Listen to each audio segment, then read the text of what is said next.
de debates que analisa todos os principais assuntos que predominaram a semana transata, hoje com muito atraso, infelizmente, e por esta razão pedimos as nossas sinceras desculpas, pelo que justificamos, no caso, a nossa presença com razões alheias à nossa vontade, mas ainda assim vamos avançar com o programa.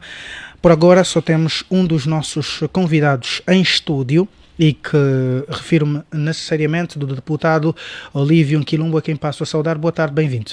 Boa tarde, meu caro, e obrigado mais uma vez pelo convite formulado.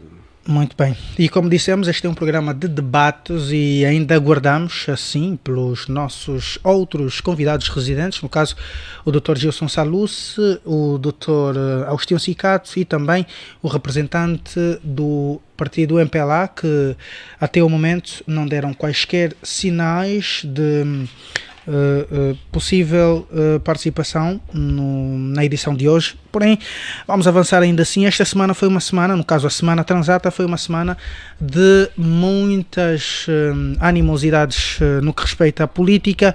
A réplica de Adalberto Costa Júnior sobre o Estado da Nação, em reunião do Comitê Permanente da UNITA, que durante 2 dias analisou a vida interna e a situação socioeconómica e política do país, vão fazer parte da análise deste prova dos factos de hoje. O fato de o Governo ter entregue ao Parlamento a proposta do Orçamento Geral do Estado para 2024 vai também fazer parte deste programa. E o terceiro e o quarto ponto, a inauguração do novo aeroporto internacional de Luanda, que está marcada para dentro de 5 dias, e o fato do Governo ter assinado um empréstimo de 248 milhões de dólares norte-americanos para melhorar os serviços de internet no país. Começamos com a réplica de Adalberto Costa Júnior. Nada ou nem ninguém melhor do que o deputado do grupo parlamentar da UNITA, Olívio Nquilumbo, para poder então aqui inicialmente esclarecer a sua visão sobre aquilo que foi a réplica de Adalberto Costa Júnior. Num cenário completamente contrário ao habitual, num cenário irreverente, se assim podemos dizer, Adalberto Costa Júnior traz à tona uma série de críticas ao governo e num local com um cenário contraproducente. De um lado, um dos locais de produção petrolífera, que é, no caso, o setor de maior arrecadação de receitas do país, e do outro lado, uma população precária. E, conforme disse Adalberto Costa Júnior, na abertura da reunião da Comissão Política, da terceira reunião da Comissão Política do seu partido, está no mesmo município que o Palácio Presidencial. Para si, esta réplica veio trazer uma consciência diferente dos angolanos, ou foi, pura e simplesmente, como dizem muita gente, um charme político? Bem, as imagens em política e na vida, do ponto de vista geral, falam mais do que as palavras. E foi muita inteligência, no meu entender, a iniciativa de se fazer a réplica naquele local, que pelas imagens, 2 mensagens estavam bem explícitas. É o discurso, que veio desmontar o que o presidente João Lourenço apresentou em sede do Estado da Nação, que marca igualmente o início do ano parlamentar, e veio também, por outro lado, apresentar factualmente. Quem ver as imagens, mesmo que não ouvir absolutamente nada, mesmo que dispensar os dados trazidos no discurso, de 30 páginas, de 1h30, quase 1h30, do engenheiro Adalberto Costa Júnior, vai perceber que Angola, que não existe no discurso, que não existiu no discurso do presidente João Lourenço, é aquela que está ali. A zona da Boa Vista é a parte baixa de Luanda, é município de Luanda. Já houve várias divisões político-administrativas, que já foi em Gombota, também já foi em Sambizanga, creio que agora é Luanda. Portanto, representa qualquer coisa como as encostas da Boa Vista. Uma zona ribeirinha, onde consta também a base logística petrolífera da Sonilis, que abastece grande parte, se não toda, a estrutura logística do petróleo em Angola. A zona da Boa Vista, há um processo de, acho que vamos considerar a requalificação, que dura quase 30 anos, se podemos considerar.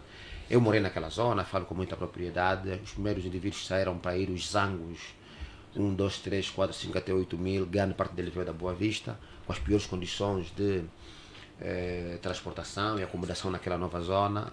Era zona de risco, a zona da Boa Vista continua sendo uma zona de risco. Só que essa requalificação nunca mais acaba, as pessoas estão expostas ao que do pior se pode imaginar do que a pobreza diz respeito. Falando de exposição, há quem critica Adalberto Costa Júnior por ter exposto aquela população e alegadamente não ter ajudado com Nós temos absolutamente que nada. respeitar as opiniões das pessoas, mas nós estamos a fazer política. E a política é a exposição a mais alto nível das falas do meu adversário. A zona da Boa Vista é a demonstração inequívoca de que Angola ainda não é um bom lugar para se viver. Estamos longe de transformar Angola em um bom lugar para se viver. Eu vivi na Boa Vista e se quiser fazer outras perguntas da Boa Vista eu vou te responder, mas vou me cingir ao discurso do Estado da Nação. Aquela fotografia, aquela radiografia fotográfica que vimos ali, onde o acesso à água potável é inexistente, ao déficit de energia elétrica, a habitação condigna com todos os seus condimentos, acesso, acessibilidade, energia elétrica, digamos, água potável, saneamento, não existe. Pode até existir energia, mas sem os outros elementos que compõem aquilo que depois vai chamar-se a qualidade de vida para uns ou bem-estar, não existem naquela localidade. As crianças fora do sistema de ensino, escolas de referência, enfim, com as condições exigidas internacionalmente, nacionalmente consagradas, não existe. Portanto, recolha de lixo, saneamento, portanto, a fotografia fala por si. Eu podia até não dizer mais nada, o vídeo fala por si. As críticas surgiram e é normal. E pronto, falando em crítica, a questão que se impõe é justamente esta. Como é que Adalberto Costa Júnior chega e discursa num local em que a UNITA vai lá, discursa, e os populares, tal conforme receberam aquele discurso, apesar de aplaudido, as pessoas criticam o facto de não ter sido dada qualquer ajuda àquela população. É um outro problema que nós temos em Angola por causa do desconhecimento da política. Ajuda. Quem tem a missão de garantir, por via da governação, o bem-estar das populações é quem governa. O que a UNITA pode fazer e tem feito enquanto partido político é solidarizar-se com aquilo que é o sofrimento do povo. E do que tem, portanto, apoia iniciativas, enfim, partilha com as populações, mas isto não é uma questão de obrigatoriedade, meu caro. Ninguém é obrigado a apoiar as populações porque não tem água, não tem energia. Não, nós temos que influenciar de forma direta quem governa a garantir àquelas populações acesso à energia elétrica, à água potável, à habitação condigna, à segurança, à saúde, a saneamento básico. Quem tem essa obrigação, repito, obrigação, é quem governa. O que pode acontecer é solidariedade das pessoas, angolanos, não políticos, governantes, naquela situação. A UNITA não tem orçamento geral do Estado para apoiar as pessoas. A UNITA não tem empresas para garantir apoio a estas pessoas. Claro, a sensibilidade do grupo parlamentar da UNITA enquanto partido político, da Frente Patriótica enquanto plataforma política, dos cidadãos comuns, mas nós não temos essa obrigação. A obrigação é de quem ganhou supostamente eleições, é de quem gera o orçamento público. Esse sim é que é obrigado aí na Boa Vista a colocar energia elétrica, água potável, habitação condigna, escolas próximas, retirar as pessoas daquela zona de risco iminente, porque eu quando vi na Boa Vista havia deslizamento de terras, portanto, que é uma questão recorrente, porque aquilo é uma encosta, mas houve obras de requalificação naquela zona, que envolviam, por exemplo, a requalificação do Miramar, que está a durar anos, e o Miramar encontrou as obras de requalificação da Boa Vista, que são públicas no tempo do Bento XVIII, há uma série de obras que já passaram, projetos passaram naquela zona que não resolveram o problema. Não é obrigação da UNITA. Fique mesmo claro, quem tem a obrigação de garantir apoio público àquelas populações é quem governa, que gera o erário, que apresentou o programa do governo, que consubstancia a resolução daqueles problemas. Este sim, é sobre este que temos que atirar pedras, que temos que, enfim, exigir a todos os níveis, não ao grupo parlamentar da UNITA, nem à UNITA, porque não tem orçamento para isso. Portanto, não concorda com o discurso não segundo concordo, o qual... e estou a falar como cientista político. Chegou agora o Saluce, questiona-lhe se é cientificamente aprovável que um partido político na oposição leva água, leva energia. Não é possível, não é possível. O que tem havido é sensibilidade do grupo parlamentar da UNITA com a pobreza da população. E é obrigação do parlamentar da UNITA fazer política pressionando quem governa a olhar para aquele assunto. Por isso é que se fez o discurso da nação naquela condição precária. Portanto, eu termino. Houve uma outra crítica que achei interessante. O presidente da República estava sobre um tapete sintético. Há um simbolismo de termos duas bandeiras ali. Da República e a bandeira da UNITA. O Partido da UNITA. Portanto, aquelas bandeiras não podiam estar no chão. Tinham que se colocar no espaço. E o espaço que se entendeu é aquele tapete. Mas aquele tapete, com ou sem tapete, se o presidente Adalberto fosse descalço, estivesse no chão, não retira, não só o mérito, mas a demonstração política, que foi uma negociação política, preciso que se diga isso, a fotografia real de um pouco convívios angolanos, porque aquilo também não é o pior, atenção, há questões muito piores do que aquela. Se você for aqui para o Belo Monte, para o Miru, para o SES, aqui para o Passimão, há questões piores do que aquelas, ok? E portanto, entendo, estou a falar de Luanda, podemos ter feito isso no Curoca, que é o município mais pobre de Angola, por exemplo, podemos ter ido, enfim, às zonas do Cunene, onde, enfim, há seca, há a partilha do animal e do boi da mesma água e outras situações que nós conhecemos e que demonstram inequivocamente a incapacidade governativa do MPLA. Muito bem. Dr. Gilson Salus, pronto, acaba de chegar. Boa tarde, bem-vindo, e vou-lhe questionar já. Acha que o discurso, a réplica de Adalberto Costa Júnior ao discurso sobre o Estado da Nação de João Lourenço, procedido no dia 16 do mês passado, nos moldes em que foi feito, é meramente um charme político ou tinha razão de ser? Bom, antes de mais, boa tarde, Romão de Jesus, boa tarde, ilustre deputado Olívio Quilumbo. Boa tarde, meu caro. E boa tarde extensivo a todos os ouvintes da Rádio Despertar, que numa tarde de domingo chuvosa, infelizmente, nos ouvem, quer de casa, de rádio, do trabalho, onde quer que estejam, que, portanto, chegue o meu boa tarde de forma muito especial. Quer dizer, chegaste tarde através da chuva, né? Bom, a nossa realidade é anômala, claro. Mas vamos aproveitar o tempo, porque já estamos em cima do tempo. Vou mesmo lhe questionar. O discurso, ou melhor, a réplica de Adalberto Costa Júnior é um mero charme político, conforme dizem muitas pessoas, ou tinha toda a razão de ser nos modos em que foi feito? Bom, a réplica em si não é um charme político, não é? Se olharmos para os preceitos constitucionais, portanto, ela tem razão de ser, ela é legal. Portanto, nos termos do artigo 45, nós vamos encontrar no seu número 2 a possibilidade, portanto, de os partidos com assento parlamentar poderem, portanto, fazerem as suas réplicas em relação ao discurso do chefe de Estado da Nação, ou seja, em relação à mensagem da nação que o Presidente da República dirige no início do ano parlamentar. Portanto, eu olhei para o cenário como algo novo, né? E que penso eu que terá criado uma espécie de ruptura ao nível do debate acadêmico, do ponto de vista da ciência política e também, claro, do ponto de vista do direito, tendo em conta as normas protocolares e não só os procedimentos que, no entanto, devem ser tidos em conta quando, para o efeito, o presidente da oposição, do partido na oposição, vai fazer réplica ao discurso do chefe de Estado da Nação.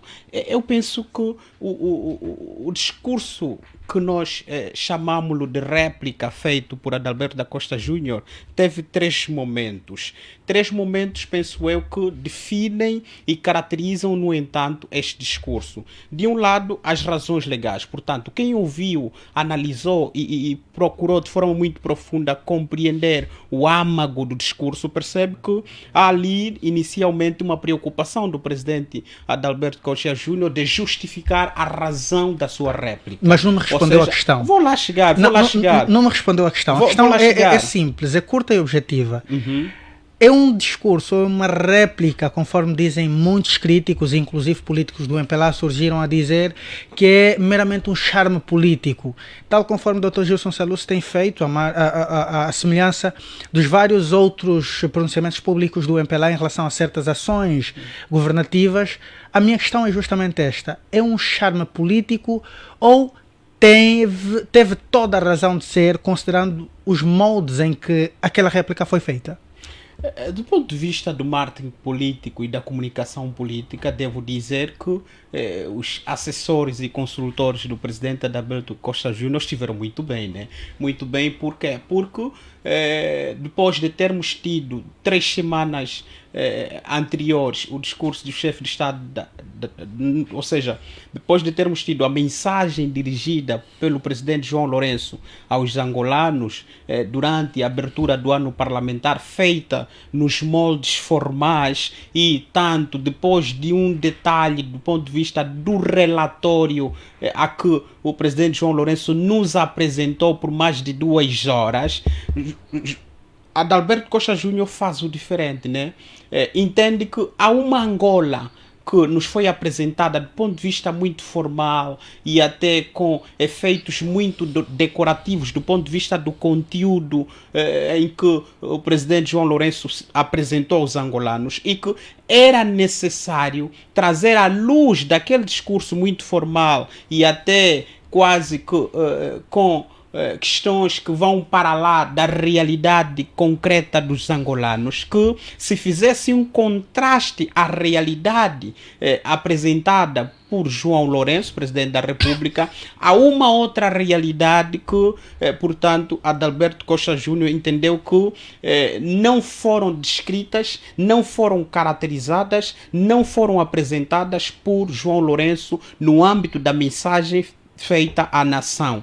Daí que, portanto, o presidente Adalberto Costa Júnior soube aproveitar esse fator, uma vez que o presidente João Lourenço fez uma espécie de relatório na sua mensagem à nação e, portanto, apresentou muitas questões à volta do facto de não ter conseguido concretizar determinadas políticas públicas, determinados compromissos que terá feito com os angolanos, e, portanto, Adalberto Costa Júnior entendeu que há uma Angola apresentada por João Lourenço no discurso formal dirigido à nação, há uma outra Angola que não terá sido apresentada pelo presidente João Lourenço no âmbito da mensagem à nação, que é a Angola que ele entendeu que deveria mostrar aos angolanos, quer, claro, ao nível interno, e como também penso que a sua mensagem teve um alcance também internacional.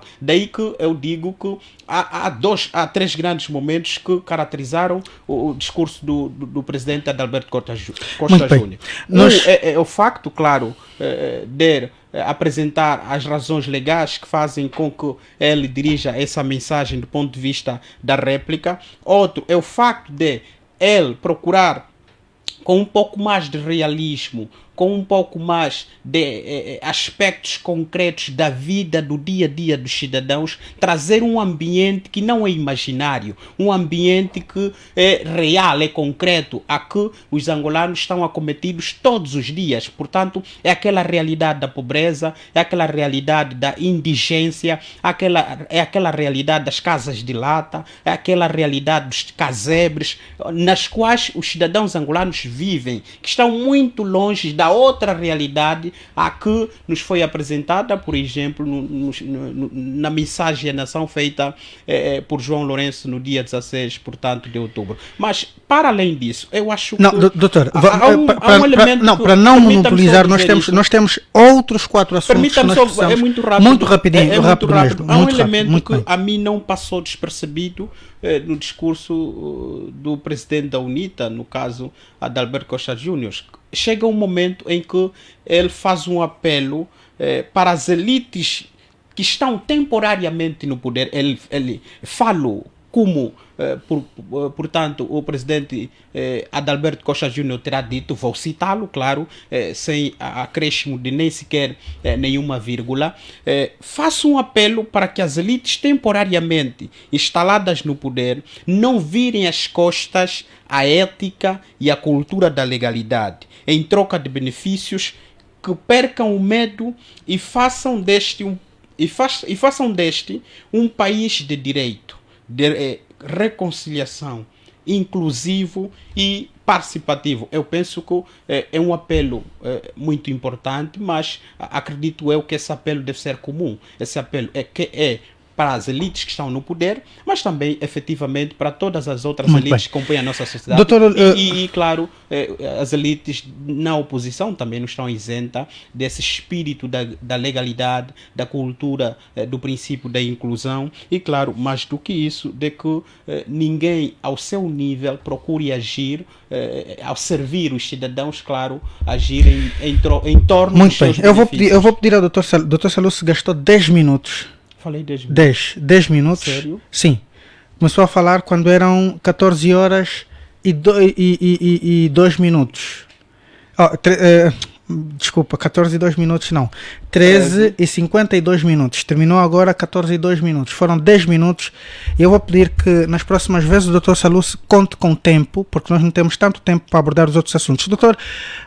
Olívio Nquilumbo, a UNITA realizou, desde sexta-feira e terminou ontem, a sua terceira reunião ordinária, onde inicialmente o líder da própria UNITA, Adalberto Costa Júnior, dirigiu uma reunião com o Comitê Permanente da sua Comissão Política, e no discurso de abertura desta reunião da Comissão Política, algo muito interessante decorre, que é praticamente um ponto que nós temos aqui também por abordar, é o fato do Orçamento Geral ter sido entregue à Assembleia na terça-feira passada. Adalberto Costa Júnior diz que, olha, de facto, nós orientamos o nosso grupo parlamentar a desmistificar estes alegados 15% para a educação, que na realidade não são 15%. Não é? E orientou, inclusive, nós tivemos aqui uma entrevista com o presidente do grupo parlamentar, no caso o seu grupo parlamentar, onde disse mesmo que do ponto de vista funcional, os 15% estão lá, mas na prática são apenas 6,32% ou 36% que foram estão previstos no Orçamento Geral do Estado para 2024. Para já, este discurso de abertura trouxe inclusive outras novidades, como é o caso de Adalberto Costa Júnior ter relembrado a manipulação do Civicop. São as suas palavras. Disse que a Civicop está a ser usada como ferramenta, não é, de conflitos, e diferentemente daquilo que foi proposto inicialmente. Entretanto, a minha questão inicial se baseia justamente nisto, esta desconstrução que foi feita sobre o Orçamento Geral do Estado.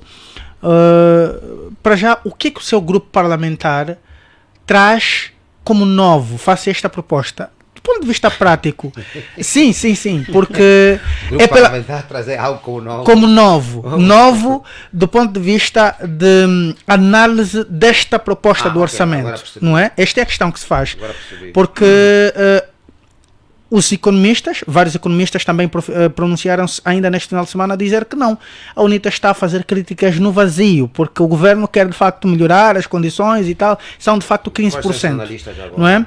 Eu ontem terei ouvido uma rádio concorrente, a nossa, em um debate, e terão mesmo dito que, olha, não, de facto não tem razão de ser a crítica do grupo parlamentar da UNITA, porque o governo propôs de facto 15% para a educação, são 2 dígitos e tem que se admitir. O seu grupo parlamentar diz alguma coisa diferente? Vamos falar de números. Os números não mentem. Em política é muito importante falar de números. Sabe que eu queria entrar no mérito dessa reunião de cúpula da UNITA, mas enfim, eu vou fazer depois, eu vou diretamente à sua questão. Ao serviço da dívida do OGE 2024 estão 60%. São 24 mil milhões de kwanzas. E, portanto, metade destes 24 milhões de kwanzas estão ao serviço da dívida. Estamos a falar de 24 bilhões de dólares do ponto de vista prático, já que se eu fizer o câmbio do paralelo, que são neste momento 100 e tal mil kwanzas, estamos a falar de mais de 1.000 e tal kwanzas para cada $1, não é? Estamos a falar de quase 24 bilhões de dólares.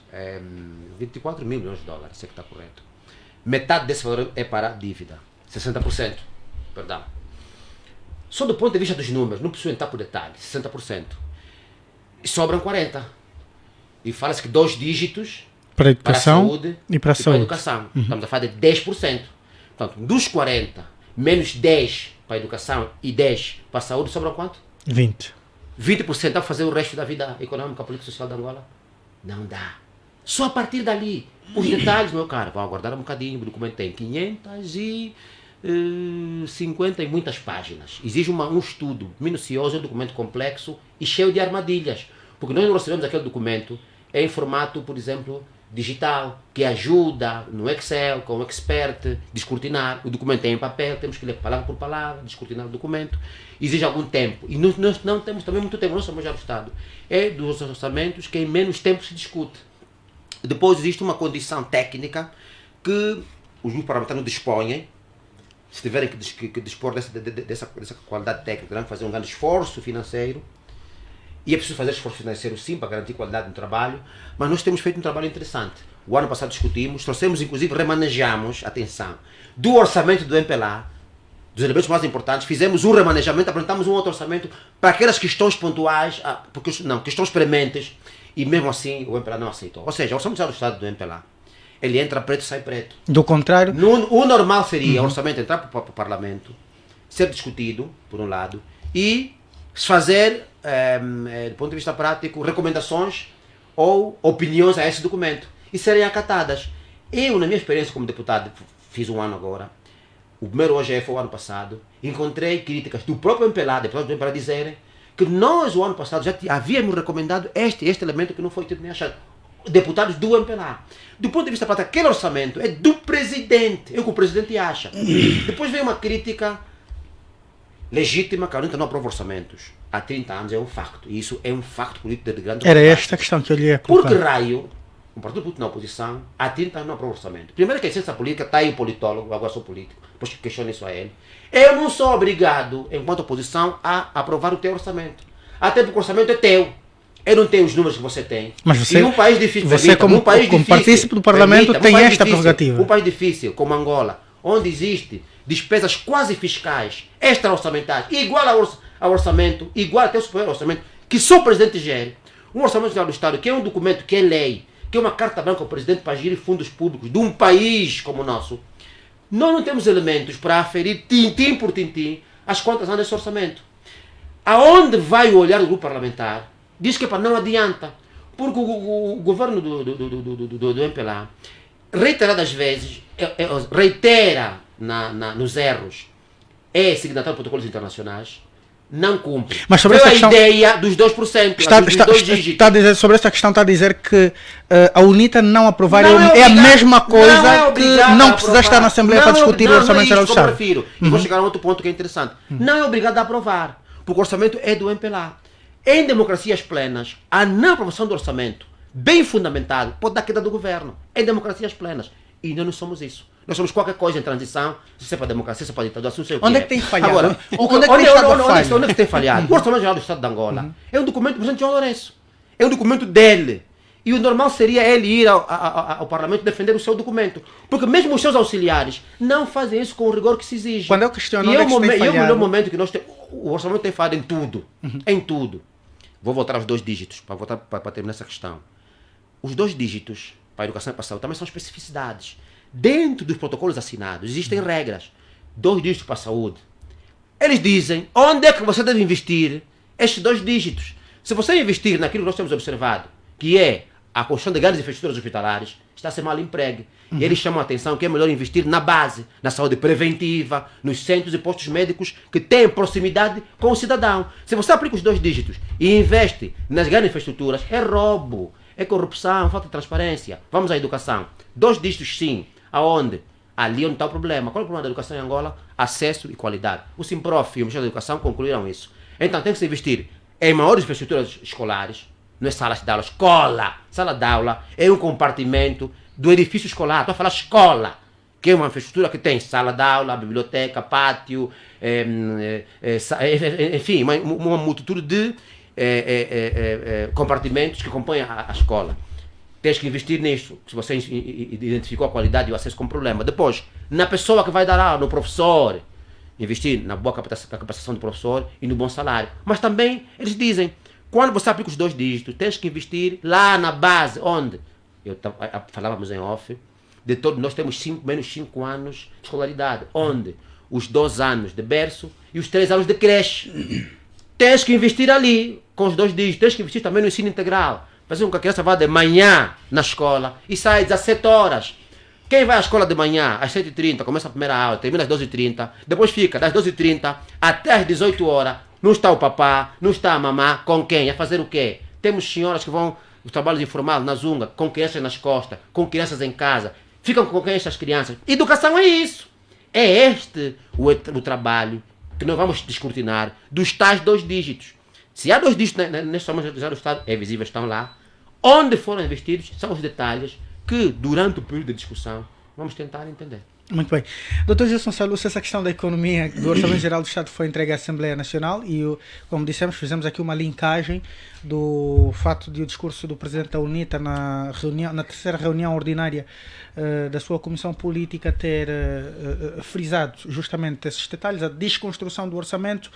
Liberty Chiaca, o Presidente do Grupo Parlamentar, daqui da bancada do Grupo Parlamentar do Dr. Olívio Quilombo, chegou mesmo a dizer que, olha, do ponto de vista funcional, assim, do ponto de vista formal, está lá, previsto 15%, mas a sua desconstrução apresenta apenas 6%. Tanto que esta questão do Orçamento Geral do Estado é trazido, inclusive, à baila com um outro elemento do Orçamento Geral do Estado previsto para 2024, onde o Governo diz que, olha, vamos prever um aumento de 5% no salário da função pública e mais o desconto, a isenção do IRT para os funcionários que têm salário de até 100 mil kwanzas. A questão que fica nesta altura é: estas medidas do governo resultam justamente da pressão política que a oposição tem feito, e não só a sociedade civil também, mas que parece ser insuficiente para a própria oposição, que tem sede de engolir o próprio partido no poder, por conta das más políticas. Eu estou a achar com umas expressões, sede de engolir. Como digo, É para poupa-me disso, por favor. Mas enfim. Vamos ao debate. Muito bem. É interessante. Porque né? o que parece é que, conforme disse o Dr. Olívio Quilombo, se calhar a ideia de engolir, se calhar o Estado está, como disse, permanentemente em erro e não mostra qualificações para o efeito. Se calhar a ideia de engolir vem no facto de estarmos há quase 30 ou mais anos em que temos um orçamento geral que não é aprovado pela própria infelizmente é oposição. aprovado pura e simplesmente pelo MPLA, e raras são as vezes que outros partidos que compõem a oposição que aprovam, noutras abstêm-se e portanto, regra geral tem sido assim. A nossa democracia, infelizmente, não permitiu a construção de um orçamento geral que fosse consensual, que fosse unânime e que, mais do que isso, representasse a vontade expressa de todos os parlamentares, ou seja, de todas as bancadas parlamentares que, no fundo, são elementos representativos do povo angolano. Portanto, todos nós sabemos que o Orçamento Geral do Estado é um documento bastante importante. É um instrumento que define as políticas econômicas do Estado, é um instrumento que reflete as prioridades, quer econômicas e sociais, mas mais do que isso, é importante compreender o Orçamento Geral do Estado como, por exemplo, um indicador de quem governa o Estado para atender ou não, no entanto, às necessidades dos cidadãos. Portanto, eu penso que a grande questão está efetivamente aí. Será que, a julgarmos pelo facto de termos um Orçamento Geral do Estado de 2023 em execução, que infelizmente não atendeu às demandas, às necessidades dos cidadãos, é só não nos esquecermos que este Orçamento Geral do Estado infelizmente está a sofrer muitos cortes. A sua execução, provavelmente o FMI fala que haverá até se calhar em janeiro a possibilidade de encontrar-se, portanto, um valor na ordem dos 2, alguma coisa mil milhões de dólares que porão em causa a concretização do ponto de vista da execução do Orçamento Geral do Estado. Ou seja, nós estamos a olhar para um Orçamento Geral do Estado de 2024, mas não podemos deixar de fazer uma análise tendo por base o Orçamento Geral de 2023, ou seja, a olhar primeiro para a arrecadação das receitas estimadas pelo próprio governo na execução do Orçamento Geral do Estado de 2023 e, mais do que isso, a concretização das despesas de programa a programa, de função a função, que infelizmente estão aquém das expectativas do próprio governo, tendo em conta também, claro, a incapacidade de aquisição de receitas que permitiriam a concretização deste Orçamento Geral do Estado. Agora, estamos a começar a discutir o Orçamento Geral do Estado de 2024 e, portanto, o Executivo diz-nos que pensa no orçamento com um acréscimo salarial para a função pública na ordem dos 5%. Portanto, há essa possibilidade, há essa previsão, porque o orçamento é uma previsão, ele prevê as receitas e fixa as despesas. Tendo por base a execução do Orçamento Geral do Estado de 2023 e olhando para o cenário mundial com muitas incertezas, é evidente, é transparente, é coerente fazer um Orçamento Geral do Estado que estima, portanto, um aumento salarial na ordem dos 5%, estará o governo a ser sério, realista com os angolanos? Portanto, é uma questão que todos temos legitimidade de fazer, tendo em conta que nós temos um Orçamento Geral do Estado de 2023 que não está a conseguir ter execução total. Nós estamos praticamente há pouco menos de 4 ou 5 meses para a execução final do Orçamento Geral do Estado e corremos o risco de muitas despesas fixadas ao nível deste orçamento não serem concretizadas. Mas quais por despesas conta, se referiria a título de exemplo? Por exemplo, vamos olhar só para o setor social. Por exemplo, há informações que ditam que, por exemplo, até o terceiro trimestre, para o setor social, nós estávamos, por exemplo, em termos de execução, na ordem de 31%. Olha, para 100%, nós estamos a falar de uma insuficiência, de um vazio de aproximadamente 69%.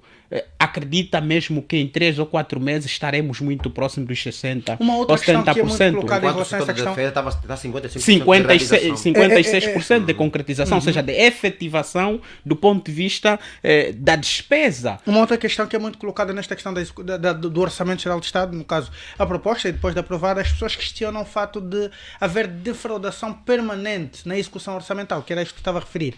Acredita que este orçamento, que já está a prever vários outros elementos que não previa-se nos orçamentos anteriores, que também não foram aprovados, inclusive pela oposição, vamos assim dizer, o governo estaria a cautelar necessariamente esses detalhes para facilitar na materialização, ou seja, na execução orçamental? Eu penso que de forma inequívoca parece não estar a haver realismo. Eu digo, claro, com todas as responsabilidades possíveis. Eu acredito que o governo deveria ser mais transparente, deveria ser mais realista, tendo em conta o cenário mundial que permanece o mesmo.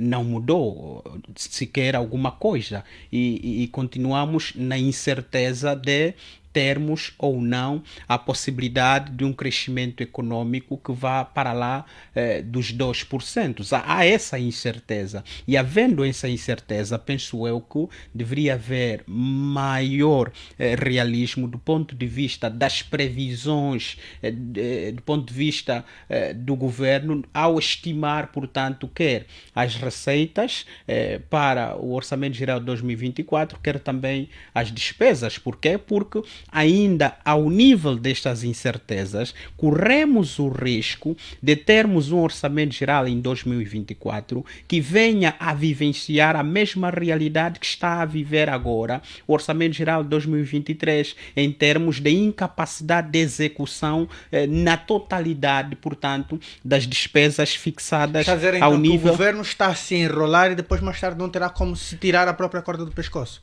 Portanto, eu não sei se está a se enrolar ou está a tentar macular a ideia que se está, ou quer propalar aos cidadãos de que há uma preocupação por sua parte de minimizar, portanto, a condição social dos cidadãos, que nós sabemos que de mês a mês, de dia a dia, cada vez mais tem sido de extrema dificuldade e, portanto, não é à toa que a réplica do presidente Adalberto Costa Júnior foi feita nos termos em que foi feita, no cenário e no ambiente que nós acompanhamos, para, de forma clara, transcrever, fazer passar para o nosso continente e, claro, para as lides internacionais aquilo que é, de facto, a realidade dos angolanos, ou seja, aquilo que é parte do dia a dia dos angolanos. Portanto, eu acredito que, eu penso que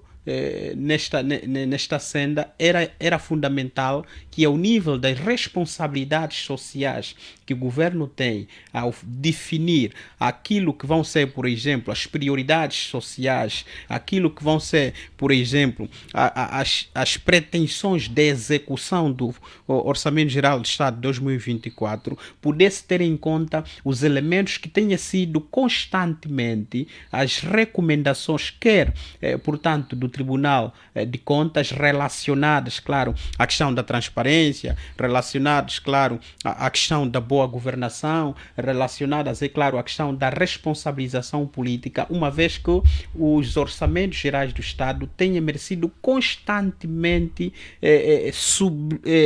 efeitos de sublinhar por parte, portanto, do Tribunal de Contas, ou seja, tem estado sempre aquém das expectativas do ponto de vista da transparência, do ponto de vista dos elementos à volta dos princípios que orientam, portanto, o Orçamento Geral do Estado, a questão da unidade, a questão, por exemplo, da anualidade, a questão, por exemplo, da transparência, a questão, por exemplo, do facto de se ter em conta os princípios legais que também estão à volta da execução do Orçamento Geral do Estado. Eu acho que é mais do que olharmos para a possibilidade de, que, por exemplo, o governo apresenta do acréscimo de 5%, mais do que o retirar, por exemplo, do percentual ao nível dos salários que estão à volta de 100 mil kwanzas ou abaixo de 100 mil kwanzas do IVA, para que IRT, sim, Imposto de Rendimento de Trabalho, para, no caso, os cidadãos que oferem este salário estejam um pouco cômodos e encontrem uma maior possibilidade de poder de compras. Eu acredito que era fundamental que o governo olhasse para as recomendações do Tribunal de Contas e que fosse muito realista em relação a este orçamento de 2024. Muito bem, 14 horas mais 24 minutos. Vamos agora aqui à questão ao Dr. Olívio Nquilumbo. Doutor, um outro tema que é bastante sugestivo, já importante, mas antes mesmo do tema, não é, era isso que eu ia dizer, pediu aquela hora um ponto de ordem no início da abordagem do Dr.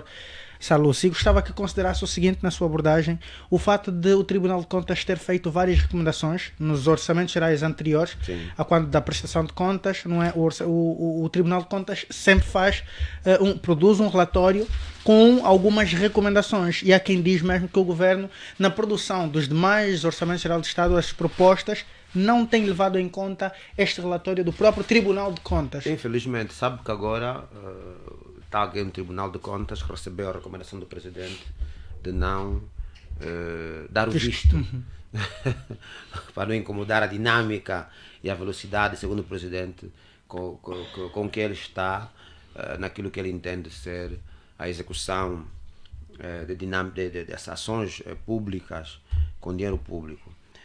E, portanto, o Tribunal de Contas tem, até ontem, vamos ver qual vai ser a reação do Tribunal de Contas, portanto, neste orçamento, mas até então tem estado muito aquém, tem recomendado que faltam ou falhas subsequentes ou sequenciais nas contas públicas.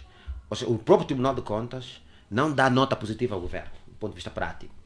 E isto também está arrolado no processo de decisão do Presidente da República. Nós temos esses dados lá, de que o Tribunal de Contas não recomenda as contas públicas, ou seja, dá nota negativa às contas públicas. E mais do que dar nota negativa, há um elemento que eu acho que deveria nos remeter a uma reflexão muito profunda, é o facto de o próprio Tribunal de Contas questionar se vale a pena continuar a produzir relatórios, tendo em conta que o governo não leva em conta, portanto, as recomendações cíclicas, contínuas e subsequentes, ano a ano. Era importante que tivesse aqui o Aniceto Cunha, ele como Eduardo Pelasco, que ela tem dados melhores do que nós, pena que ele deve ser a chuva, enfim. Mas pronto, é exatamente isso. Do ponto de vista... Mas ainda é importante ressaltar que estamos a aguardar por ele. Sim. É importante ressaltar isso. Faz favor, continue, doutor. A questão da educação e da saúde, que é a narrativa discursiva que está no ar, sobre os 2 dígitos. Do ponto de vista prático, a educação neste orçamento vale 6,36% e a saúde vale 5,52%. E uma das melhores formas de transformar esse orçamento em peso econômico, de facto, é transformar os dinheiros em dólares. Aí vais ver o quanto é que custa realmente esse orçamento. Outro elemento fundamental é a questão... Nós temos a dívida pública, das piores dívidas públicas do continente africano, em que não se faz auditoria à dívida. A ministra das Finanças tem algumas intervenções que demonstram que estamos mesmo no limite de suportar a dívida, e a explicação que dei podia reiterar que 60% deste orçamento do Estado é para pagar a dívida pública, e há 2 dígitos para os setores-chave, educação e saúde, vão restar apenas 20%. Eu tenho dúvida que 20% seja o suficiente para aguentar toda a situação econômica do país. O último dado sobre o OGE, já que nós vamos estudar o documento e temos naturalmente teremos outros debates em torno do OGE ao longo destes 4 meses, né, que estão a vir para aí para frente, é o que esse orçamento dá para a agricultura. 0,66%. O ano passado era 1,9%. E olha, o tal governo está a ressuscitar o Prodese, que é qualquer coisa como um programa que valoriza a produção interna em detrimento da importação. Tanto que o atual ministro de Estado da sim, Coordenação Econômica era presidente do Banco Central em 2022, quando manipulou a economia. Um dia esse país vai ter que levar essas pessoas à barra do tribunal. Quando manipulou a economia, esvaziando a reserva líquidas internacionais para facilitar, dar vantagem política ou pela importação de bens de primeira necessidade. Isto teve um efeito positivo, com a devidas aspas, sobre a cesta básica, baixou consideravelmente, deu um pequeno fôlego ao dólar, mas tão logo o pós-eleitoral surgiu, estamos a ver o descalabro total. O mesmo indivíduo que ontem manipulou a economia, ou está como maestro da coordenação econômica, reprova que o país não pode viver da importação. E houve ali um documento do Ministério do Comércio que vazou, Indústria do Comércio, que proibia a importação de bens até janeiro, né? de consumo. Depois veio um desmentido, e há um artigo importante do Rui Verde no Macangola que traz mais ou menos a liça, a qualidade não diria, a incompetência, não só do ponto de vista da comunicação desse executivo, como na sua irresponsabilidade em gerir fundos públicos. Portanto, nós estamos diante de um orçamento que vai nos dar muito trabalho em termos de discussão, e vamos ter muitos outros debates. Mas não se iludam que nenhum desses orçamentos é para a promoção do bem comum. Não, nós vamos aqui analisar o próximo tema, mas antes de ressaltar aqui, acabei de receber uma mensagem, aquela hora questionou a ausência do Dr. Aniceto Cunha. Ele diz mesmo que não foi convidado para o debate. Qualquer coisa nesses termos, prontos. Sim. Mas prosseguindo, há uma questão que é importante aqui ressaltar, né? O fato da inauguração do novo aeroporto internacional de Luanda, que está para dentro de 5 dias. Há 2 questões a ser colocadas. Com um orçamento acima dos 2,8 bilhões, no caso, $1.000 milhões, não é? O governo está agora a apressar a inauguração deste aeroporto, que só terá de facto a sua funcionabilidade no 3º trimestre do próximo ano. 3º ou 4º trimestre do próximo ano? Terceiro trimestre. Em terceiro. Sim, é mais ou menos, o aeroporto vai funcionar de facto num mês como hoje, né? Num mês como este, certo. Tecnicamente, para mim essa pergunta? Sim, é assim que eu me dirijo. Okay. Sobre essa questão, aliás, estava aqui a fazer o exercício de um pedido, de uma ordem. Sim. Um ponto de ordem. Muito obrigado. Eu devo, antes de começar esse tema, fazer referência aqui sobre uma edição do Jornal Expansão, que é um jornal de especialidade de economia, que tem o seu diretor João Armando, em 2022, acho que aí na edição de 26 ou 27 de março de 2022, eu ainda era analista de confiança, um trabalho jornalístico de grande qualidade, de confiança. Ok. Eis a questão, sim. Já está de confiança. Já não sou. A minha qualidade hoje me retira este exercício, enfim, mas estou aqui a fazê-lo numa outra qualidade. E, portanto, eu recomendo as pessoas a irem à busca dessa edição, porque eu tenho essa edição, deve estar na minha casa. Hoje procurei, revirei, não encontrei, deve estar aí num cantinho qualquer. Uma edição detalhada deste novo aeroporto, com dados interessantes, comparações interessantes. Ele traz, por exemplo, o seguinte dado, que o aeroporto começou exatamente em 1997, a pensar-se no novo aeroporto. E na altura Portanto, eu tenho também aqui, está aqui, 97. 1997 foi aprovado no Conselho de Ministros uma resolução resultante de um estudo do Banco Mundial sobre a necessidade de um novo aeroporto dentro daquilo que era o plano de crescimento da cidade de Luanda. E os dados falam que queria-se colocar onde está o Quilamba ou onde está realmente hoje. Eram os 12 espaços que se podia colocar esse aeroporto. Em 1997. Mas em 2004 é quando se deu naturalmente o passo significativo. Essa edição deste jornal é de leitura obrigatória e eu vou desafiar o Jornal de Expansão a trazer novamente essa edição para sair a próxima sexta-feira e dilucidar os ouvintes e os angolanos do real custo do aeroporto, porque em outras edições do mesmo jornal, de outras pesquisas, os dados não são o que o senhor ministro está a trazer a lista, que é 2,8 mil milhões. Estamos a caminho dos 10 mil milhões de dólares. Este aeroporto, sim, é a maior obra. Em termos de custo, não vem antes. Não vem, portanto, não é nada a obra do hospital. Não. Da barragem de Lauca, a maior obra após a independência. É este aeroporto, em termos de custos. E é o aeroporto que mais enriqueceu gente ligada ao MPLA. Portanto, mas claro, o MPLA também governa. E aqui trago, quer dizer, ele vem trazer o drama da corrupção e da transparência. E em 2004 surgem duas forças fundamentais, do ponto de vista econômico. O CIF, que é o Chinese International Fund, que é um consórcio que construiu, e o Gabinete de Obras, o Gabinete da Reconstrução Nacional, que é um órgão, um gabinete que havia surgido no âmbito da Reconstrução Nacional, e há um outro, Gabinete de Obras Especiais. Portanto, é CIF, tudo feito ao Ministério da Construção. Não, havia Ministério da Construção, Urbanismo, Ministério das Obras Públicas. E eu fiz essa pergunta propositadamente. Qualquer coisa como 5 ou 6 instituições ligadas à construção civil em Angola. Existiam 2 ligadas à Presidência da República, nomeadamente o Gabinete de Reconstrução Nacional e o Gabinete de Obras Especiais. Quem é que dirigia esse gabinete? O general Copelipa, muito famoso. Havia uma outra figura, o general Dino, também muito famoso entre nós. Essas duas figuras estavam muito ligadas a esses dois órgãos. Ao Fundo Internacional Chinês estava o homem forte, que foi um homem forte da Sul de Angola, portanto, Manuel Vicente.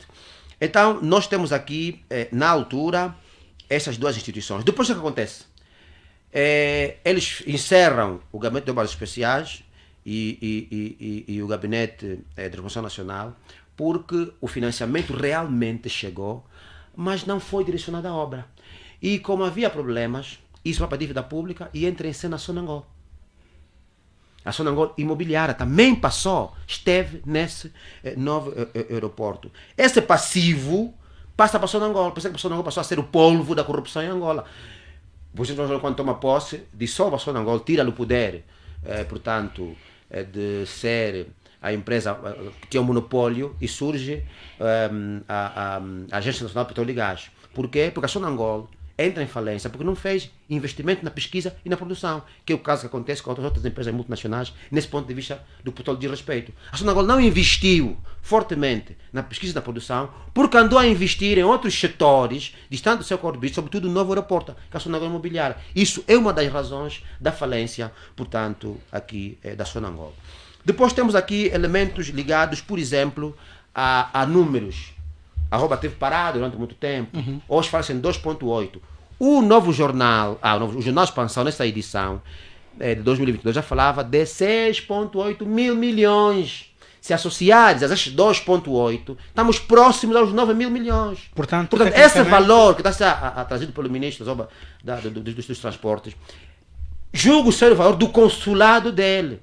Porque numa outra edição... Está a dizer então que tudo cada responsável que terá passado na administração dessa obra... E aqui, por exemplo, na edição de 20 de outubro deste ano, portanto, do mês passado, uma nota de capa 3 semanas antes da inauguração, portanto, na altura, isso foi do 20 de outubro, diz que o Ricardo Abreu, que é o ministro, ele diz que não acha que o novo aeroporto esteja sobredimensionado do ponto de vista financeiro, ou seja...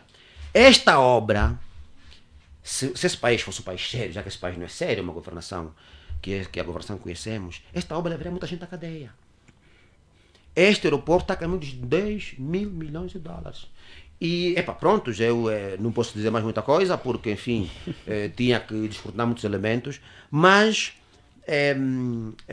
esta edição do Jornal Expansão é super, é de leitura obrigatória. Eu desafio aqui o diretor do Jornal Expansão a trazer a próxima semana, que é para descortinarmos aqui estes valores que se quer trazer como sendo reais e não são.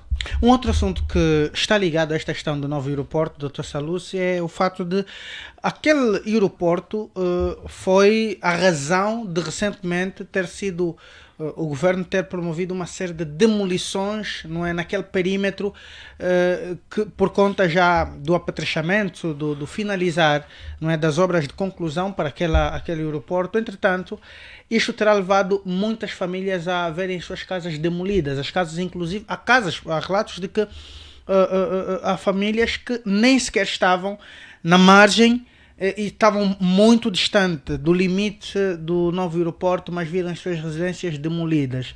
Aquelas pessoas foram retiradas dali, alguns do bairro Vai e Volta, dizem, foram enviados agora para Ungolome.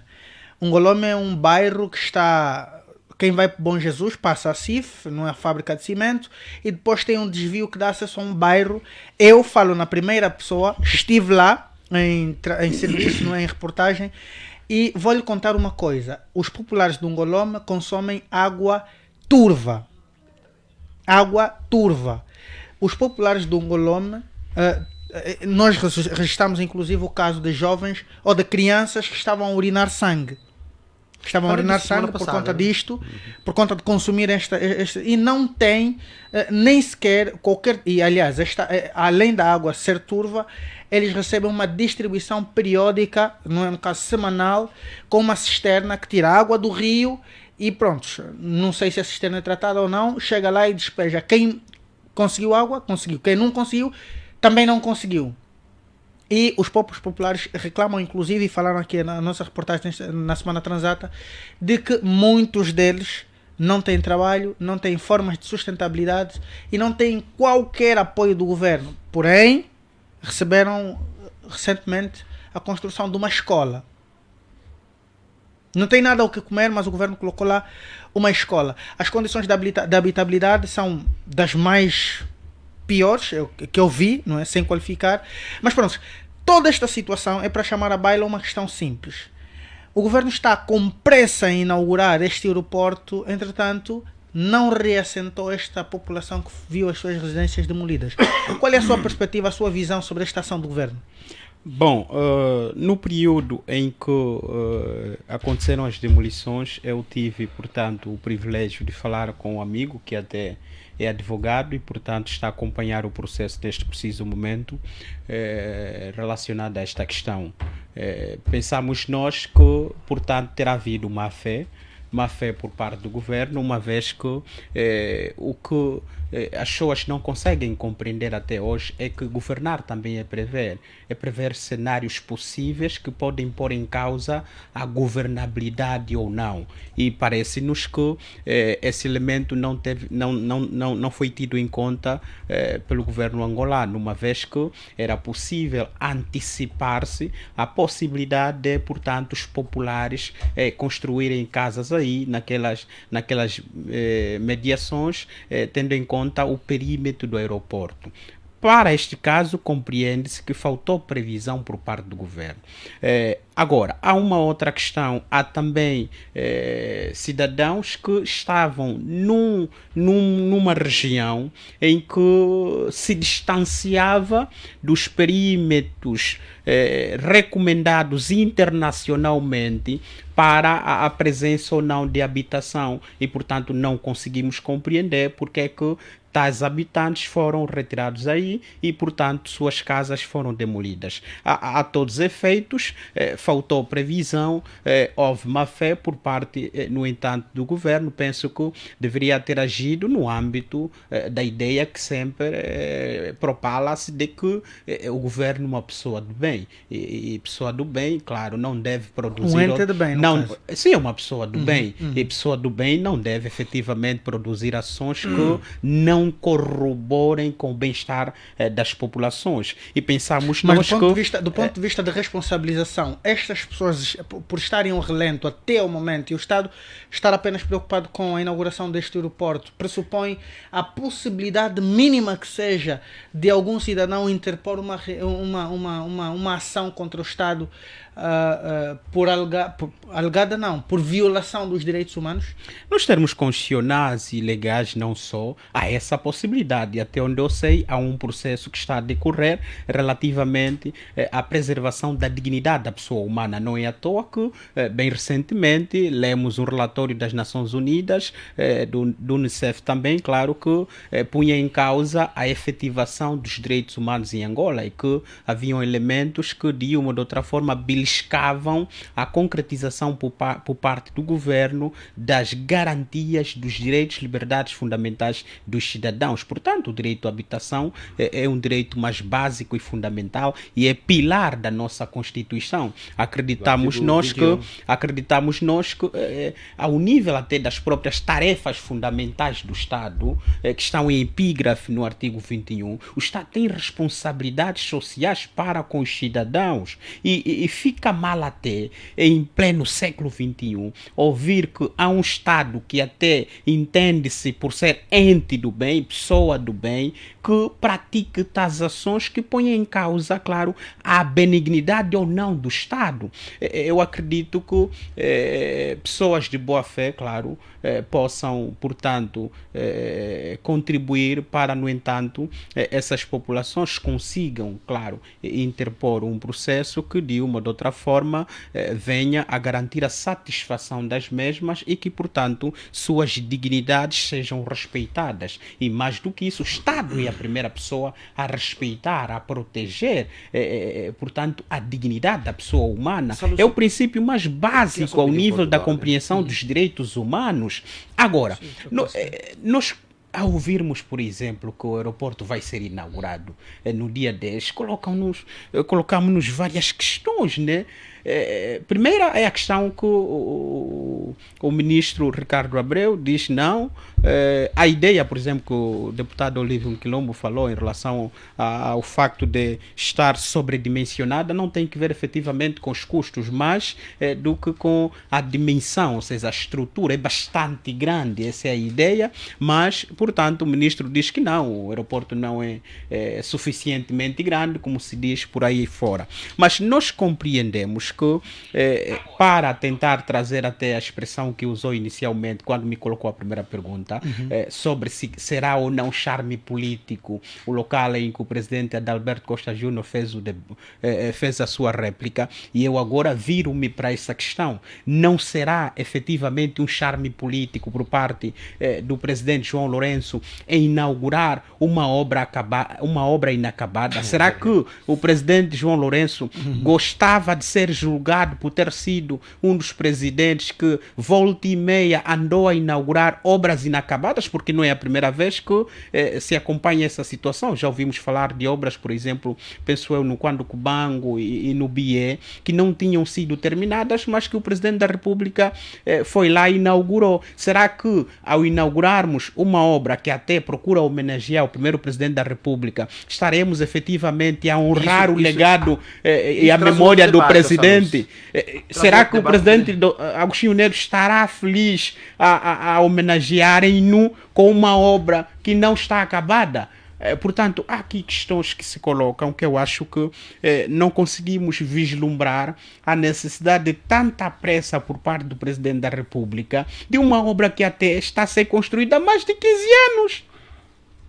Que não é até obra sua, efetivamente, é um projeto que já vem, no entanto, do mandato do presidente José Eduardo dos Santos, que, no entanto, o presidente João Lourenço procurou dar continuidade e, efetivamente, pretende ser ela a inaugurar. Ou será que o presidente receia... Seria para obter, se calhar, maior, digamos assim, trazer para si o protagonismo da funcionalidade deste aeroporto, por ter sido ela a concluir a obra e, se calhar, querer o mérito por isso?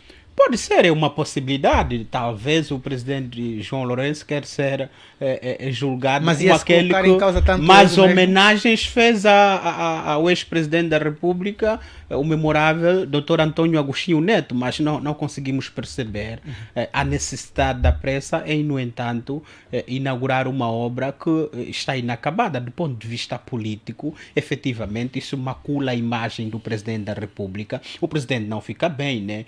Ser recordado, por exemplo, como aquele que andou a inaugurar constantemente obras inacabadas. Portanto, eu não sei se o presidente da República, se calhar, também estará aqui a fazer continhas, tendo em conta o facto de já ser uma obra que já vem de muitos anos, se calhar já está com a ideia de que talvez daqui a 4 anos, 5 anos, não seja ele o presidente. Mas isso ele venha... já está com ideias, isso é um facto respeitável na Constituição. Venha, A portanto... não ser que tenha a esquerda sonhar para além da sua capacidade. A Constituição põe limites e esse é o segundo e último mandato do presidente João Lourenço e não haverá mais, nem nesta nem na próxima encarnação. O doutor estava com um ponto Sim, de eu ordem. pediria um ponto de ordem Sim, relacionado à questão das demolições.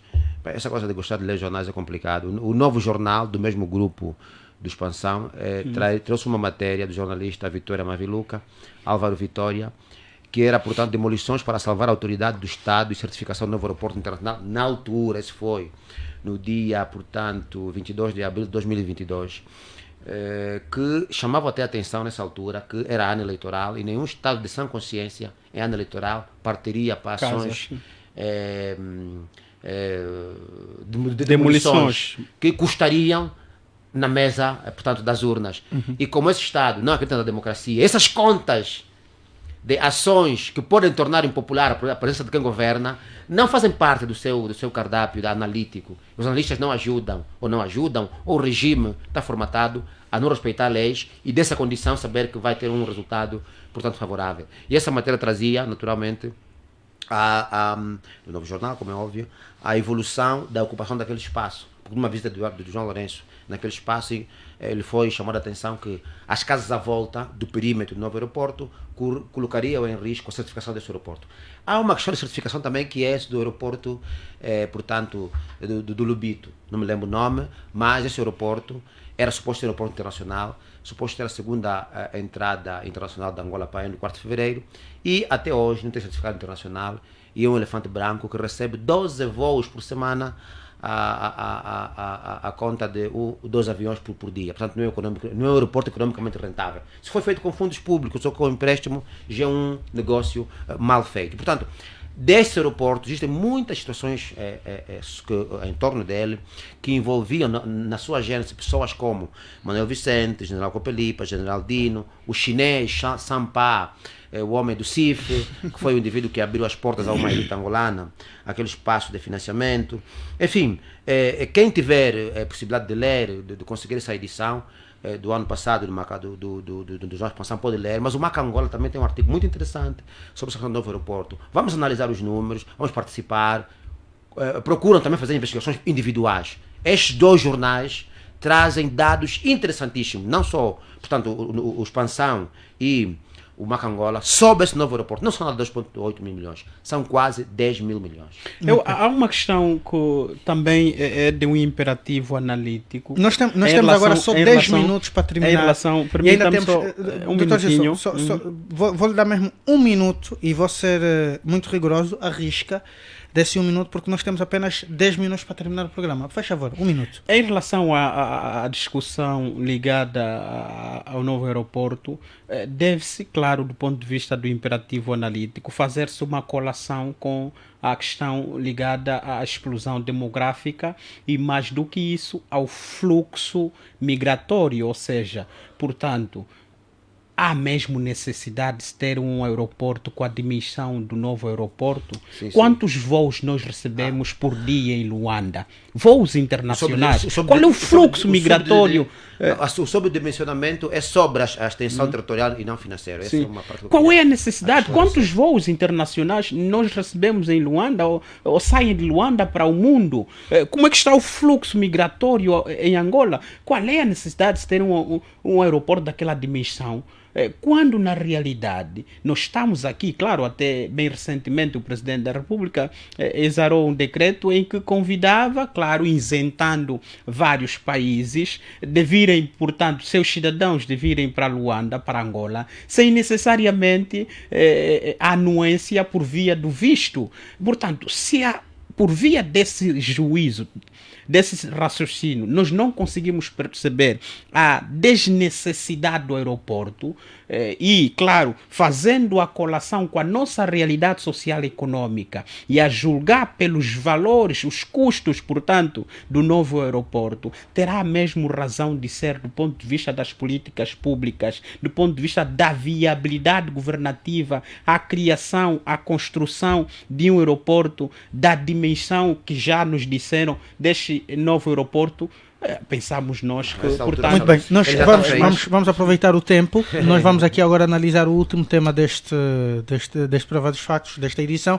O fato de o Governo ter assinado o empréstimo, mas agora de dinheiro, falar de dinheiro novamente, um empréstimo na ordem dos 248 milhões de dólares norte-americanos para melhorar os serviços de internet no país. Mas o contraproducente é o seguinte, é que nesta semana, no caso nas 2 últimas semanas, os serviços de internet passaram a um estado muito questionável pelos seus utilizadores. Há 3 semanas para cá, o CEO da Unitel, Mário Fernandes, penso estar correto, salvo erro, e o CEO também da Africell apresentaram inclusive a intenção de aumentar os preços dos serviços por conta das dificuldades que existem no mantimento, na manutenção e mantimento dos próprios serviços. Entretanto, a questão que se Mário Geraldes, é assim o nome do responsável da Unitel, a questão que PCA, a questão que se coloca nesta altura é, Dr. Olívio Quilombo, lhe coloco para já, como é que avalia a funcionalidade dos serviços de internet no país e se termos já a quando da inauguração do ANGOSAT 2, do lançamento, o ministro chegou a garantir que Angola passaria a beneficiar grandemente dos serviços do ANGOSAT 2. Agora, recentemente, a Namíbia e mais um país africano mostraram interesse, a África do Sul inclusive, de usufruírem dos serviços do ANGOSAT 2. Mas em Angola, a internet é uma coisa muito, mas muito aquém do esperado. Os serviços são muito caros, as operadoras pretendem ainda aumentar os preços e por conta disso o governo faz novamente um empréstimo para melhorar estes serviços. De tanto investimento que já se fez neste setor, justifica-se agora este empréstimo para melhorar quando as condições não melhoram na prática? O problema está na prioridade de quem governa. Infelizmente, a carteira de prioridades do presidente João Lourenço é muito duvidosa e não está sintonizada com o tipo de vida ou a vida que o angolano tem. E isto é para a dívida pública. É mais um para a dívida pública. São mais 248 milhões de dólares para a dívida pública. Ou seja, vamos ter no próximo orçamento, esse dinheiro vai ter que sair de algum lugar e o governo angolano endividou-se exatamente para isso. Isto vai custar aos angolanos muito caro. E a demonstração inequívoca de que as prioridades em Angola estão invertidas. A tecnologia é fundamental, o mundo não vive sem tecnologia. Há países onde a internet é um fator de eleição e de perda de eleição. A Europa, pelo menos, é assim, porque são países com uma grande dependência desses estados, mas no nosso caso não é. Embora o presidente tenha trazido alguns dados do aumento considerável do consumidor da internet, mas entre o aumento do consumidor da internet e a necessidade de resolver problemas básicos, como acesso à água potável, energia elétrica. Por exemplo, por que esse financiamento não foi para a agricultura, que no orçamento já do Estado representa hoje 0,6%, que no passado representava 1,9%? Por que não? Por que não foi para a educação verdadeiramente? Por que não foi para a saúde verdadeiramente? Nós somos dos países onde temos crianças fora do sistema de ensino, aos números astronômicos, 2 milhões de crianças fora do sistema de ensino, onde se senta no chão, na lata, na cadeira de plástico, onde não há merenda escolar, onde o político rouba a merenda escolar, vou repetir, rouba a merenda escolar, onde há uma saída massiva de jovens qualificados e não só, para fora do país. Nós estamos a viver a terceira vaga de saída de angolanos preparados para fora do país. Isso é grave. Políticas seriam empréstimo para tentar travar essa saída de angolanos, criando emprego, estimulando a economia, etc, etc. Mas é curioso, Salou, se você que é politólogo, vou deixar esse desafio para ti, que para o governo de Angola consta como empregabilidade um curso público na saúde, na educação e nas forças de defesa e segurança. Isto é algo que não é disparato, isso é alguma coisa diferente. Isso é algo errôneo. contar que a saúde, a educação e as forças de defesa e segurança são concurso público para aumento da empregabilidade, era só o que me faltava. Isso não é só ignorância, isso é outra coisa para ir da ignorância. Portanto, A realidade esse é é o que país que temos. nas outras realidades, não o é indivíduo isto, vai isto, voluntariamente. isto aqui, educação, saúde e segurança, são as prioridades, prioridade não diria, foge-me agora o termo, a ciência política, Estados primários, mas no caso. no artigo 21 da Constituição da República está claro. Sem isso não há Estado. Tarefas fundamentais. Tarefas fundamentais do Estado, esse é o tema. Sem isso não há Estado. Agora, o Estado tem que estimular o setor privado a oxigenar-se do ponto de vista econômico e financeiro e criar emprego. Você não pode contar que a saúde, educação e segurança é fonte de empregabilidade. Não, aquilo é tarefa fundamental. Sem aquilo, não existe Estado. Deixa-te dizer que em 1 bilhão de pessoas pode haver 2 que não bebam água. Isso é exceção. Mas a regra é que todo mundo tem que beber água. Então você não pode contar com os que não bebem água como criação ou fator fundamental para outras coisas. Portanto, é isso que eu acho que há uma inversão grotesca, vergonhosa e criminosa das prioridades de quem governa. E isto só demonstra. A internet é fundamental, sim, para a banca, para os petróleos, etc, etc. Mas foi feito investimentos. O satélite, 300 milhões de dólares. Um desapareceu, ninguém sabe em que circunstâncias se encontra, subiu um outro, não sentimos efeitos positivos do AngoSat 2, não sentimos. Um ano depois do lançamento. Não há, por exemplo, não conseguimos mensurar. Você consegue mensurar a nível do Ministério das Tecnologias, a nível dos institutos que estão aqui que estudam essa questão tecnológica, se o AngoSat 1 influenciou ou não a qualidade da internet e deste serviço na nossa vida, consegue mensurar isso? Mas eu estou aqui no político. Estou na condição de jornalista. Não, estou a perguntar para quem está a me ouvir. Não aqui, portanto. Consegue mensurar isso? Então, se não se consegue mensurar, é questionável este empréstimo. É questionável esta prioridade. É questionável a qualidade de quem faz o empréstimo. Portanto, em democracia, meu caro amigo, tudo é questionável. Dr. Gilson Salusa, a nossa internet é das mais caras do mundo, mas ainda assim é das mais péssimas também. Como é que qualifica esta situação, considerando a necessidade, de acordo com o governo, de mais investimentos, porém, apesar de mais investimentos, mais empréstimos, assim, 248 milhões de dólares, que o doutor, o deputado Olívio Quilombo disse que agora o governo depois vai ter que tirar de algum sítio para ter que repor esse dinheiro porque entra para a dívida. Entretanto, os angolanos dizem não verem qualquer efeito do AngoSat 2 um ano depois do seu lançamento. Bom, a existência do Estado está atrelada a 3 grandes princípios que a ciência política e o direito constitucional chamam de fins do Estado. O Estado existe efetivamente para quê? Essa é uma questão que, ao nível da ciência política e do direito constitucional, nós costumamos a nos fazer. E, claro, a resposta é óbvia, é afirmativa e é muito objetiva. O Estado existe para perseguir 3 grandes princípios, 3 grandes finalidades. A primeira é a prossecução da segurança, garantir segurança, quer dos cidadãos, quer da sua integridade territorial. O Estado existe para promover a justiça. O Estado existe para a consecução do bem-estar social dos cidadãos. Vamos nos perguntar, será que ao nível da compreensão das prioridades nas políticas públicas governativas é possível vislumbrar a busca constante, incessante por parte do Estado da concretização da justiça? Será que num contexto em que o nível de indigência dos cidadãos é cada vez mais crescente, do ponto de vista da filosofia política, é compreensível como justo que se vá atrás, portanto, de serviços de internet? Não estamos a descurar da importância da internet, mas também já temos que aqui fazer lembrar os nossos ouvintes que nós já tivemos um projeto de internet. Quem constantemente vai à cidade consegue perceber, por exemplo, no Largo 1º de Maio e noutros largos, a existência de sinaletas a indicar a existência de internet grátis naquele local. Aquele projeto funcionou, foi viável, satisfez a demanda dos cidadãos e, mais do que isso, os valores alocados para os efeitos passaram passaram para a auditoria, já se auditou aquele projeto, hoje vamos efetivamente entrar para mais uma dívida, porque no fundo quem vai pagar isso? São os angolanos, são 248 milhões, é muito dinheiro. Do ponto de vista da compreensão de prioridade, faz mesmo sentido, hoje por hoje, olhando para a realidade social e econômica dos angolanos, olhando para o custo de vida que cada vez mais está num nível equidistante à realidade econômica dos cidadãos, a capacidade dos cidadãos de serem consumidores.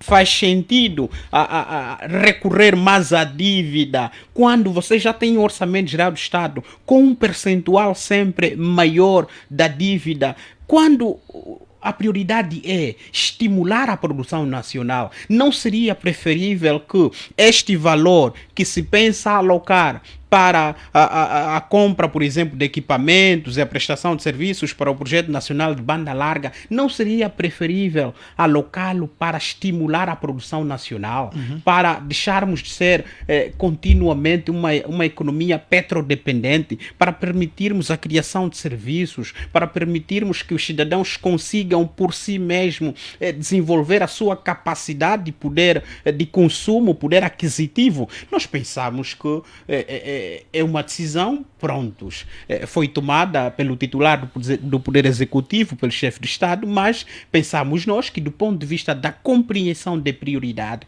que do ponto de vista da compreensão da viabilidade governativa, o Presidente da República esteve mal, não é prioridade para os angolanos. E por conta disso nós compreendemos... por causa do tempo, vou pedir ao Dr. Gilson Salus que agora possa estar, já está no uso da palavra, faça então aqui o seu negativo e positivo da semana, para aproveitarmos o tempo. Bom, eu queria terminar ainda essa questão, mas enfim, não é? Já estamos a 3 minutos da hora 15. Enfim, já não temos muito tempo. Portanto, eu penso que o meu negativo da semana não podia ser outra coisa senão inaugurar uma obra inacabada, né? Até isso fica mal, é vergonhoso para a imagem de Angola. Fica mal o Presidente da República ter que inaugurar uma estrutura que no outro lado ainda estão a lançar massa na parede. Eu acho que não fica bem, fica mal o Presidente da República. Isso até não é bom para efeitos do marketing político, e a sua assessoria, a sua consultoria terá falhado de forma abismal, penso eu.